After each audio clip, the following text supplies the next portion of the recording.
Yes news महाराष्ट्रामध्ये आपल्या सर्वांचे स्वागत। फॅमिलीसह आम्ही सर्वजण श्रीनगर जम्मू काश्मीरला फिरायला आलो होतो।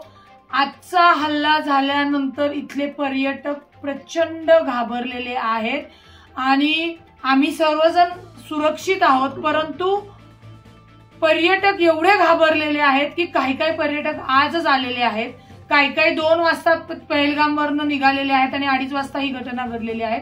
काहींच्या पर्वत आणि त्याच्यानंतरच्या फ्लाइट्स आहेत।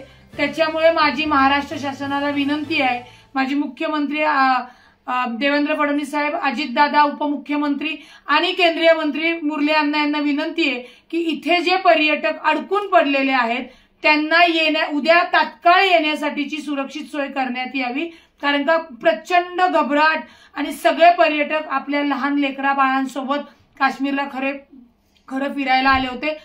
ही घटना म्हणजे मी काल आम्ही पहलगामला गेल्यानंतर आम्हाला असं कोणतंही वातावरण जी परिस्थिती वाटली नाही, परंतु आजची परिस्थिती ऐकून जेव्हा आम्ही गोंदाला म्हणजे गुलमर्गला होतो, गंडोलाला होतो, तेव्हा आम्हाला तातडीने सगळ्यांना तिथला परिसर रिकामा करायला लावला।